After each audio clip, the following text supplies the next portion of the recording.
Hello, hello, hello. My name is Bebe Couri. I am a professional wardrobe stylist slash creative director. I am originally from Cincinnati, Ohio, born and raised downtown. I have worked with some pretty notable people in my career, and here we go. Hmm. So it's really funny. The first time that I can actually remember seeing the representation of queer was when I went to Chicago. I was younger. We were actually on a family vacation. And my mom, she swears up and down that it wasn't this, but I remember what I remember. She took me through Pride. And there were men on roller skates with rainbow wings. And when she took me, and we see the back of the picture, that's around Pride Month. That was actually my first time seeing the gay representation of, as a kid, it was kind of, I guess, strange. I kind of felt like this is cool, like look at these men on these roller, but I didn't see the sexual part of it. I didn't understand that, this is what we do. We're pride, or I wouldn't even say sexual, shall I say. It was a liberation. I didn't see that. What I seen were people actually having a really amazing time. And it wasn't until I think I got older when I can't even really say after that. Like, I think it was myself. I've always had these certain qualities about myself, been very clean, which weren't necessarily normal for a man or a guy from my neighborhood and around town. Um, and I kind of knew I was different then. That was at a really early age. I knew I did not like her, but I liked her brother. Um, and his brother, so but those, yeah, I knew a long time ago. My long ago best friend, she is the lesbian. Um and she was out before me, obviously. This was during high school years, and she always was kind of tomboyish. Um and I didn't know what to expect from that. Actually, and it's this whole thing, right, where they say that us gays know each other and we can smell it. And I remember her asking me like a slight kind of question. It wasn't like, "Are you gay?" It was, I can't remember what it was, but I'm like, "No, I'm not." But I had my piercing up here. I had got this pierced, and I think I clocked my own T at that point. But from that part, I knew for myself what I wanted to accomplish. I wanted to kind of change the narrative about who we were in my own right, in my own lane. And I think I was worried at a point what my mom thought, because I think that she maybe thought that I was going to, come out with the pink hair, and I did. But, it was for modeling, you know what I mean? And, what the hell, but I did for model, And so I wanted to really display something of strength. I wanted to change that narrative for not only myself, but for her as well. And with doing so, the fabulous BB was born, you know. Where do I feel most seen? That's a thinker of a question. I think that I feel most seen, obviously, yes, in my queer community. Um, I like the fact that we have those places to go to party and celebrate, ourselves, and to be ours, and just to be free and express that. And usually when I do step out, I try to, bump it up a notch or two. Is when I go in those spaces, But for the most part, yeah, I am mostly seen, and it's crazy, y'all. I'm mostly seen like in my fashion community. That's where I thrive. That's where I live. That's who I am. Um, and it's so crazy because to me, it kind of goes hand in hand. I'm not sure that if I had not come out, I would have been doing fashion. So I'm kind of thankful for my truth that I live in. And I'm also grateful for my friends and my community, because I have a large community and a strong community that supports and uplifts me through everything, and not just me as a gay man, but a black man first that happens to be gay and fabulous. I feel most edited. Wow. To be realistic, I feel most edited around my other men of color, where I can't be as expressive, but I am still expressive and unapologetic about it. The unfortunate part, I think we all know this as in conversation in terms, the lesbian lifestyle gives you a pass in a sense. And they say, oh, that's fine, that's cool. But me as a gay man, there's things that they want you to dumb down that it shouldn't be because we're brothers in color, first. Um, but usually that's why I feel most edited, and I try not to really take myself around those spaces because, again, I'm unapologetically me, at the end of the day. So, people ask me to go out to straight clubs and bars, and I quickly deny that I'm looking at you. Just because you're a man does not make you attractive to me. And to be honest, I don't want a straight man. I mean, I find beauty in everything, whether man, woman, black, white, no matter what. Which is the reason why I chose the career that I went to. But yeah, those are the things that I feel like make me tweak. I'm not looking at you. I don't want you. And again, you're paying attention to me. So now who really gay? All my damn life is when I realized that, growing up in the hood, you got to fight.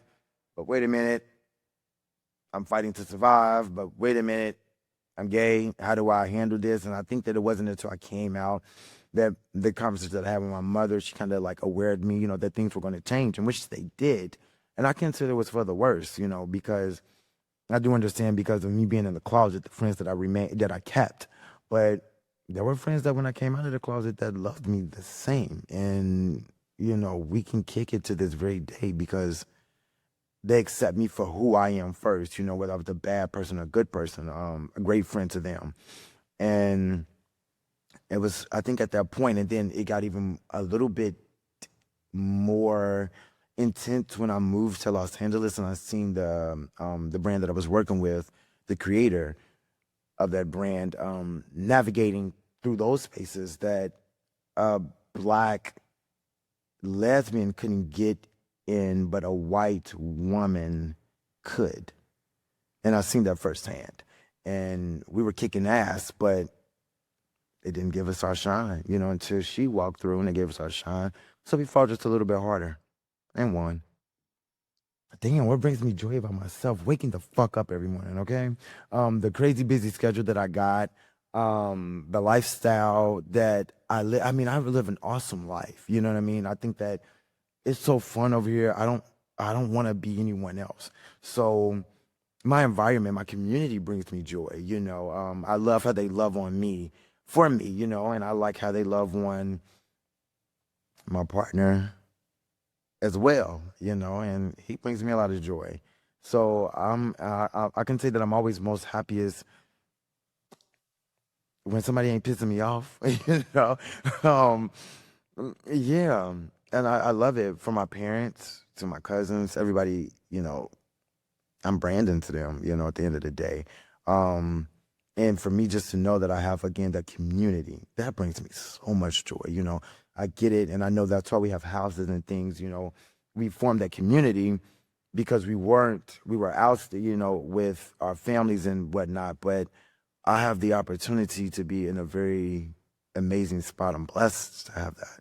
Not only do I have my friends and my family, but I have followers and people that support me through my fashion journey. So that's, again, like almost like this one and the same kind of thing. I don't know one without the other, damn near at this point.